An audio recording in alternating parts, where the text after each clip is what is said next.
오늘 우리는 누가복음 17장에 있는 말씀으로 하나님의 은혜를 앞서 나누고자 합니다.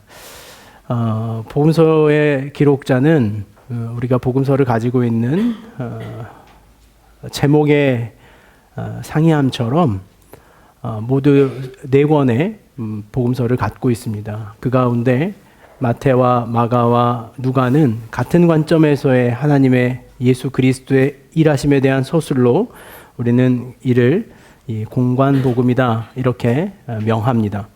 오늘 우리가 읽었던 누가복음 17장에 있는 나병 환자 10명이 깨끗함을 받게 되는 이야기는 그러나 이 요한복음을 뛰어넘었던 이 3권의 복음서에 기록되지 않는 누가만의 독특한 기록 본문입니다.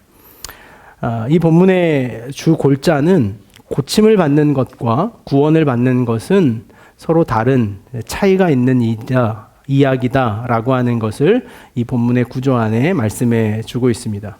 고침을 받는 것과 구원을 받는 것의 차이.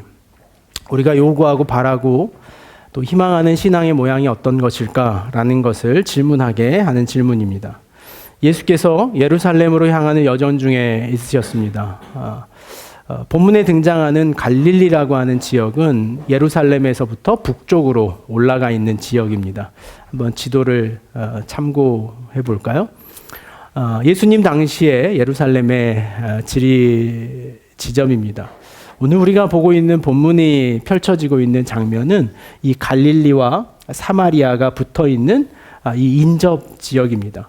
예수님은 공생의 3년의 시간을 이 갈릴리 바다가 인접한 이 갈릴리 지역, 벳세다와 고라신, 이 가버나움이라고 하는 당시의 사회적으로 제법 가난하고 또 소외된 사람들이 중심했던 지역을 예수님은 주로 거점으로 삼으셨습니다. 종종 예수님은 이 예루살렘을 향하기도 하셨고 우리가 알고 있는 것처럼 이 수가라고 하는 성에 머물기도 하셨습니다. 예수님께서 예루살렘으로 향하셨던 몇 번의 여정은 대부분 유대의 관례상 이 종교적인 전례가 있는 제사가 있는 큰 날에 예루살렘으로 가서 그 종교적 제의를 다 하시기 위해 예루살렘으로 방문하셨습니다. 그 외에 예수님의 대부분의 걸음은 이 갈릴리 바다를 중심으로 한 제자들과의 사역이었습니다. 오늘 예수님께서 걷고 있는 걸음을 좀 더 자세히 한번 살펴보겠습니다. 역사의 현장으로 들어간다면 아마 예수님께서 이 갈릴리 지역에서 이 아래쪽에 있는 남쪽에 있는 예루살렘으로 향하시면서 사마리아와 인접해 있는 아마 이 인접된 이 강, 요단강 인근을 따라 걸어가는 예수님과 예수님의 일행의 이야기가 이 누가복음에 등장한 본문의 배경입니다. 예수님께서 예루살렘으로 향하시던 지점에 저 갈릴리와 나사렛 아래에 있는 사마리아 지역을 통과하셔야지만 예루살렘으로 내려갈 수 있었습니다. 그러나 우리가 알고 있는 것처럼 당시에 이 유대 공동체와 사마리아라고 하는 지역 간의 사회적 갈등, 문화 역사적 갈등은 우리가 남북으로 나눠져 있는 것 이상으로 훨씬 더 극심한 갈등의 요인이 있었던 땅이 사마리아라고 하는 대표적인 땅이었습니다. 정통 유대인들은 이 사마리아인들과 교류하는 것 자체를 불신앙적이고 불종교적이고 문화적으로 명예적으로 부끄러운 일로 여길 만큼 이 사마리아 사람들과의 이 높은 장벽을 가졌던 것이 당시의 시대적 정황이었습니다. 그 사마리아 여정을 제자들과 함께 걸어가며 그들의 마음에 늘 있었던 불편함은 사마리아 땅을 통과해야 된다는 불편함이었죠.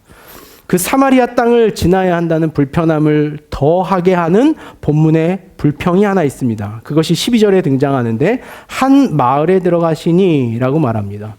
본문을 우리가 자세히 보면 예수님께서는 그 마을을 목적으로 향하여 가고 계셨다는 것을 보게 됩니다. 그 마을에 들어가시니 그 마을에는 나병 환자 10명이 예수를 향하여 멀리 서 있는 지점을 보게 됩니다. 본문에 있는 한 마을이라고 하는 것은 우리가 알고 있는 것처럼 사회문화적으로 가족이나 어떤 문화 공동체가 형성된 마을이 아닌 아마 나병 환자들이 사회로부터 유배되어져 있던 그들의 집단 거주지쯤을 본문은 마을이라고 표현하는 것 같습니다. 오늘 이 본문의 이야기에 앞서서 두 가지 장벽을 발견합니다. 하나는 사마리아라고 하는 당시의 전통적이고 사회적인 그들의 장벽, 유대인들이 예수의 제자 공동체와 예수님을 포함한 13명의 여정이 만날 수 없는 10명과 만나 있는 사건을 누가는 의도적으로 우리에게 펼쳐주고 있는 거죠. 그들 안에 만날 수 없는 사회적인 문화적인 갈등은 유대인과 사마리안이라고 하는 첫 번째 장벽이 존재합니다. 두 번째 장벽은 그들이 당시에 나병이라고 하는 그 당시에 사회적으로, 종교적으로, 문화적으로 혐오와 배제의 대상이 되었던 사람들과의 장벽이었을 것입니다. 예수님의 공동체였던 예수님의 12제자 역시 이들의 10명의 사회로 들어가는 것에 대하여 자발적일 수 없고 적극적일 수 없던 것이 오늘 이 본문이 가지고 있는 두 가지의 장벽의 문제였습니다. 아마도 그런 까닭에 그들은 예수를 향하여 이러한 마음 자세를 가졌습니다. 12절 끝자락에 보면 한 마을에 들어가시니 나병 환자 10명이 예수를 만났음에도 불구하고 그들이 예수 앞에 직접적으로 나가지 못하고 본문은 이렇게 우리에게 설명합니다. 멀리 서서 소리를 높여 이르되 라고 선언합니다. 아마 그들이 얼마나 서로 떨어져 있는 관계인지 사마리아와 유대만큼이나 나병 환자와 그렇지 않은 사람들 간에 있는 사회적인 장벽처럼 혐오와 배제의 관계 안에 그들이 얼마나 멀리 떨어져 있는가를 서술하기 위해서 누가는 멀리 서서 소리를 높여 이르되 라고 오늘 본문의 이야기를 설명하고 있습니다. 그들이 요구한 요구사항은 무엇입니까? 예수 선생님이여 라는 단어에 우리는 주목할 필요가 있습니다. 예수 그리스도를 향하여 그들이 선언하는 예수에 대한 호칭은 랍비 예수여, 선생님이라고 하는 칭호로 예수 그리스도를 부르는 것을 보게 됩니다. 그러면서 그 예수 선생님이여 우리를 불쌍히 여기소서라고 예수님을 향하여 그들이 항변합니다. 13절과 14절 말씀은 마치 무엇인가가 시간이나 많은 긴 이야기가 사라져버린 것처럼 14절의 말씀이 바로 이렇게 연결됩니다. 우리 14절의 말씀을 한번 같이 읽겠습니다. 보시고 이르시되 가서 제사장들에게 너희 몸을 보이라 하셨더니 그들이 가다가 깨끗함을 받은지라. 14절은 예수님께서 그들을 어떻게 치료하셨는가, 어떻게 고쳐주셨는가 라고 하는 것을 보여주는 장면입니다. 예수님은 그들에게 손을 얹어 안수하셨거나 아니면 그들에게 무엇인가를 명령하시기 전에 단도직입적으로 이렇게 말씀하십니다. 가서 제사장들에게 너희 몸을 보이라. 이것만으로도 우리에게는 큰 의미와 믿음의 결단이 필요할 것입니다. 나병이 얼마나 사회, 종교적으로 그들과 멀어져 있었는지, 얼마나 배제와 혐오의 대상이었는지를 보여주는 것이 여기 등장하는 말씀입니다. 예수님께서는 그러나 이 본문 말씀에 주의 깊게 볼 것이 너희들을 어디로 보내시냐면 제사장 그룹에게 보내고 있다는 것을 보게 됩니다. 그것은 당시에 그들을 혐오하고 배제했던 그룹이 의료기관이나 행정기관이 아닌 종교였다는 것을 보게 됩니다. 사마리아와 유대의 갈등을 지배적으로 끌고 왔던 세력은 당시의 종교였습니다. 나병 환자와 그렇지 않은 사람들을 구분짓고 혐오하고 배제했던 것은 어떤 사회 행정과 어떤 의료와 같은 눈에 보이는 장벽이 아닌 종교라고 하는 장벽이 그들 안에 그들의 삶의 관계를 갈라놓는 사회적 장벽으로 드러나 있다는 것을 누가는 이 본문 안에서 설명해 주고 있는 것이죠. 오늘 우리의 신앙을 돌아봅니다. 우리는 어쩌면 예수 믿기 때문에 갖는 장벽이 있죠. 예수 믿기 때문에 우리를 의롭게 하나님 앞에 세워야 한다는 명분을 가지고 무엇과 거절합니다. 무엇과 거부합니까? 사회적으로 혐오와 배제의 대상과 우리를 구분짓죠. 사회 전통적으로 그것은 우리의 종교성이 용인할 수 없다는 이유로 타인을 배제하고 수용하는데 가장 앞서야 우리의 종교를 앞세우는 것, 그것이 오늘 우리 시대가 가지고 있는 신앙의 행위와 누가복음의 서술의 이 이야기와 유사한 점이다라고 말할 수 있을 것이죠. 예수님의 공생의 당시에 다양한 방법으로 병든 사람을 고치셨습니다. 한 번은 백부장의 종이 병들었을 때에 그 백부장의 집으로 향하고자 하실 때 백부장의 믿음을 칭찬하셨습니다. 유대인 가운데 저런 믿음을 가진 자가 없다. 주님, 저도 여러 사람을 부리는 사람입니다. 말씀만 하십시오. 주님이 말씀만 하신다면 저의 종이 깨끗이 나음을 받겠습니다. 만나지도 않고 그가 누군지도 모른 채 병든 자를 고쳐주셨던 예수님의 치유의 사건이 있습니다.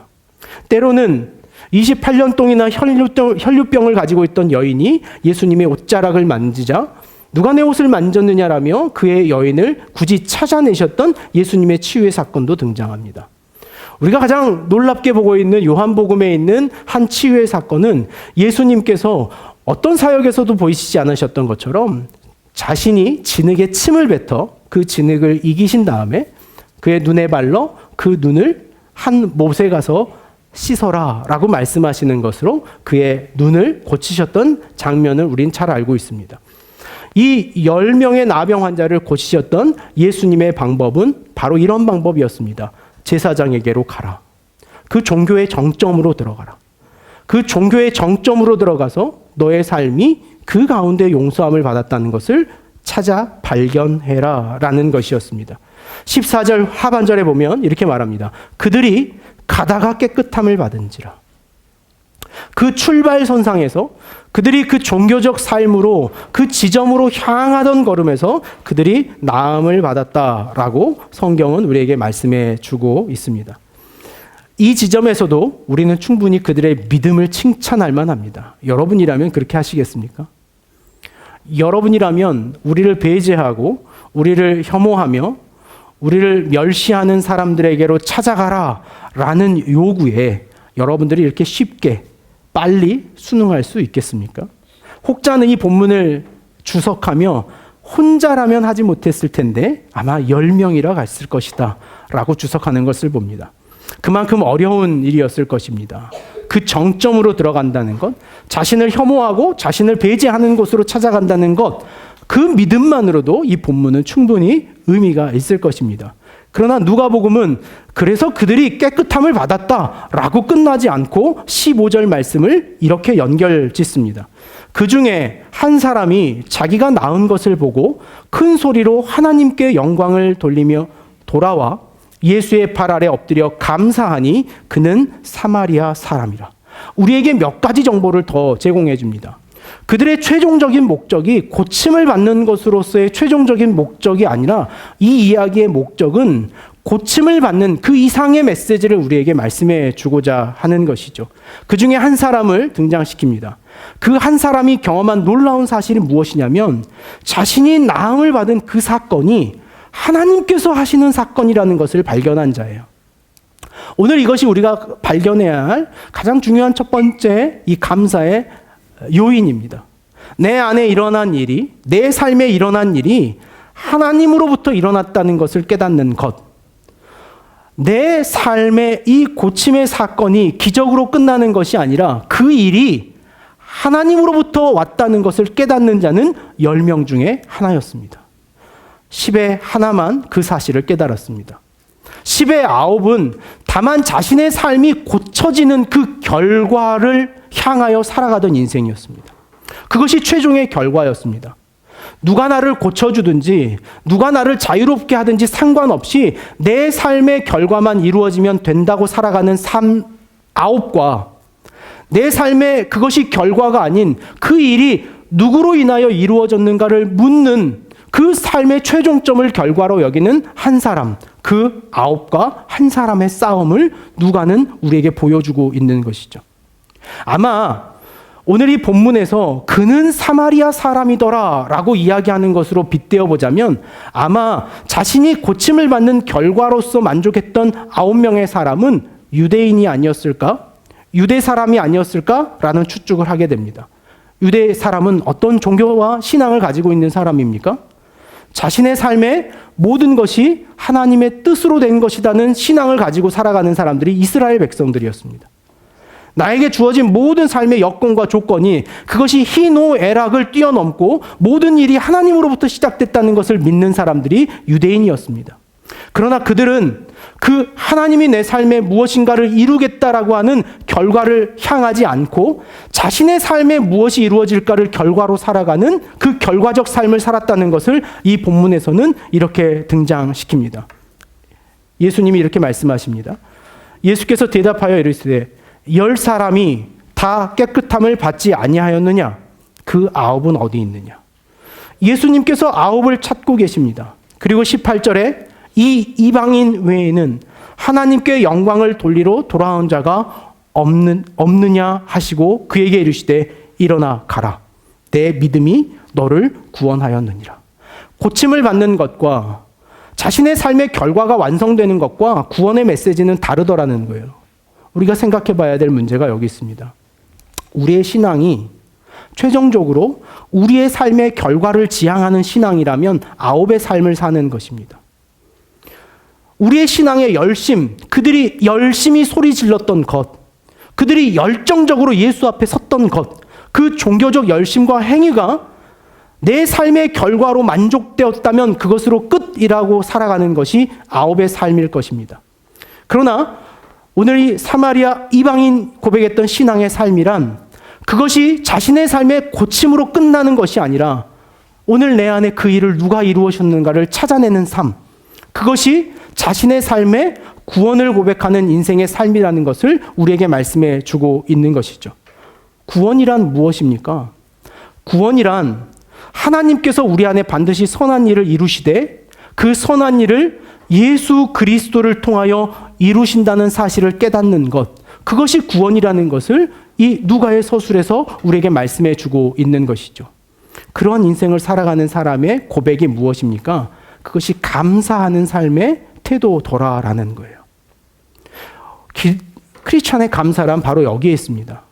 내 안에 이루어진 내 삶의 결과를 감사하는 것이 아니라 크리스찬의 감사란 그 모든 결과를 누가 이끌어 가시며 누구의 뜻 안에 예수 그리스도를 통하여 우리 안에 이루신다는 것을 고백하는 것, 그것이 그리스도인의 감사라고 하는 것을 이 누가의 서술에서 말씀해 주고 있는 것이죠. 결과를 위해 살아가는 삶은 감사하지 않습니다. 그 결과가 이루어진 것에 대하여 자신의 공로를 지켜 세우기 때문이죠. 그러나 자신의 삶에 감격하고 감사할 수 있는 사람은 하나님께서 내 안에 그 일을 이루신다는 고백입니다. 오늘 우리가 세를 받는 두 지체와 입교를 하는 한 명의 지체, 그리고 재확신의 언약을 하는 여러분의 삶에도 오늘 이와 같은 감사의 고백이 회복될 수 있기를 원합니다. 우리 안에 하나님이 선하신 일을 이루십니다. 내 노력과 내 의지적 삶으로 내 안에 선한 일이 이루어지는 것이 아니라 우리의 삶에 이루어진 모든 선한 결과는 하나님께서 우리를 향하여 지향하셨던 하나님의 계획이라는 사실을 깨닫는 것. 그 놀라운 계획은 반드시 예수 그리스도를 통하여 우리 안에 이루어지게 된다는 사실을 깨닫는 것.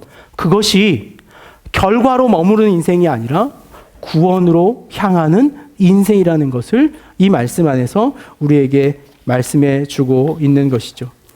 사마리아 한 사람의 용기를 담고 싶습니다. 다시 돌아와 그 부끄러움을 뒤로하고 예수 앞에 돌아와 하나님께 영광을 돌릴 수 있는 용기, 그 용기 말이죠. 제가 토요일 아침이면 즐겨보는 이 프로그램이 하나 있습니다. 영화가 좋다라는 프로예요. 극장에 갈 수 없기에 그 프로를 보는 것으로 대신 다 합니다. 근데 그 프로를 보기 위해서 반드시 거쳐야 할 저희 가정에 관문이 있는데, 관문이 뭐냐면 저희 아이들하고 같이 EBS 모여라 딩동댕을 보는 거예요. 그래서 모여라 딩동댕을 보고 나야 저한테 이제 채널을 변경할 수 있는 권한이 부여되죠. 모여라 딩동댕을 그래서 부득불 지금 뭐 10여 년 넘게 보아오는 열성 팬입니다. 모여라 딩동댕에 나오는 제일 중요한 그 이야기 구조가 하나 있는데, 너 잘난 나 잘난이라고 하는 캐릭터예요. 한번 보여주시겠어요? 너 잘난 나 잘난입니다. 그래서 이 모여라 딩동댕의 친구들이 뭔가 선한 의지를 가지고 착한 일을 하려고 할 때 이 너 잘난 더 잘난이라고 하는 두 친구가 와가지고 막 방해합니다. 근데 이름을 정말 잘 지었죠. 너 잘난 더 잘난. 종교적이고 철학적인 이름을 가졌다. 저는 이렇게 생각을 합니다. 자기애의 최정점, 자기 중심성의 최정점이구나. 근데 이 친구들이 나와서 그 딩동댕 모여라 딩동댕 친구들을 막 괴롭힙니다. 그러면 친구들이 기대하기 시작해요. 뭔가 선한 사회에 악한 존재가 등장하면 관객으로 모여있는 아이들이 뭔가를 기대하기 시작합니다. 뭘 기대하는지 아세요? 네? 악이 득세할 때 이 친구들이 기대하는 게 있어요. 그 기대가 뭐냐면 번개맨의 등장이에요. 그러면서 이 친구들이 이 나잘난 도잘난이 나와서 막 횡패를 부릴 때 이 친구들이 한 명씩 이 관객석에서 외치기 시작합니다. 뭐라고 외치기 시작하냐면 번개맨 도와줘요 이렇게 외쳐. 여러분처럼은 안 듣지 않나요? 이런 좀 뭐 아주 그냥 저런 생소한 게 있냐 싶을 만큼 저를 보는데, 그러면 이 반응이 막 뜨거워집니다. 그러면은 이 관객에 있는 이 어린아이들이 도와줘요 번개맨 막 이렇게 한단 말이에요. 여러분도 한번 해봅시다. 저랑 같이. 네? 우리도 뭐라 그러는 거야? 악이 득세하는 이 지점에 용기를 좀 내야 되는 마음으로 한번 같이 한번 외쳐봅시다. 하나, 둘, 셋. 도와줘요 번개맨.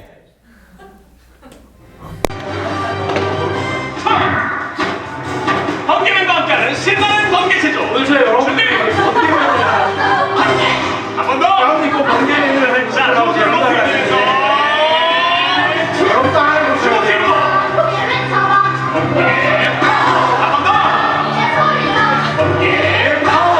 오늘도 정의를 위해 용기 출발. 번개처럼 날아라. 반대로 정의의 용사, 정의의 용사. 나만해. 다 같이 번개. 일어나세요. 여러분 빨리 일어나세요. 빨리. 씩씩하게 빨리 일어나시고 따라하셔야 돼요. 빨리 일어나세요. 번개. 번개. 심장. 빨리 따라하세요. 용기를 내야 된다고요. 이 소리쳐 그렇게 오늘도 정의를 위해 용기 출발. 번개 반듯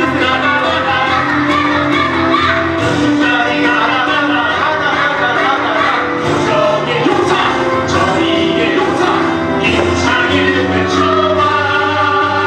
친구들 다 같이 번개.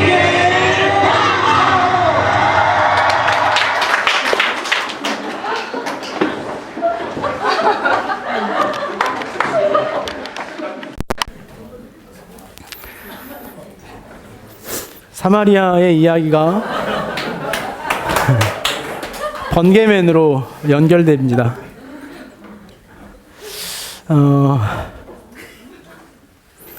용기를 내야 되겠다라는 마음이었죠.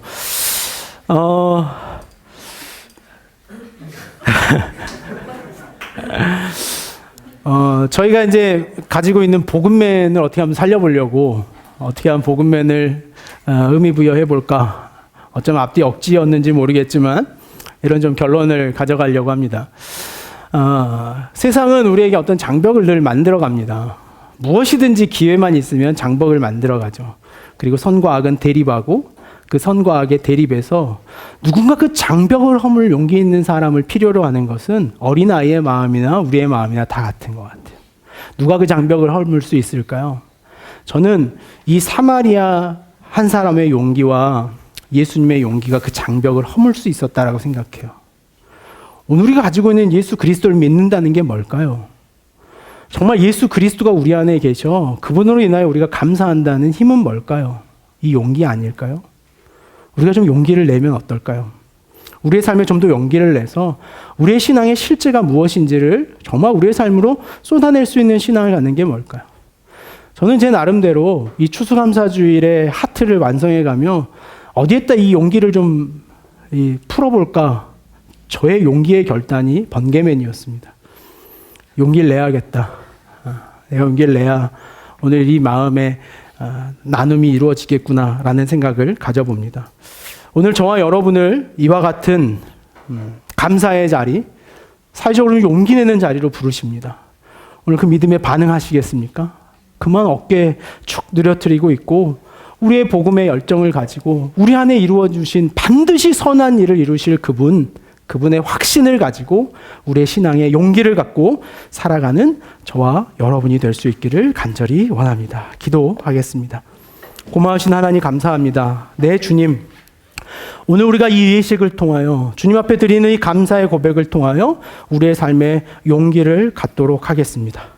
오늘 이 용기의 고백을 가지고 하나님 앞에 살아가는 복음의 사람들, 믿음의 사람들, 실천의 사람으로 살아가는 저희 모두가 되게 하여 주시옵소서. 우리 주 예수님의 이름으로 감사하며 기도하옵나이다. 아멘.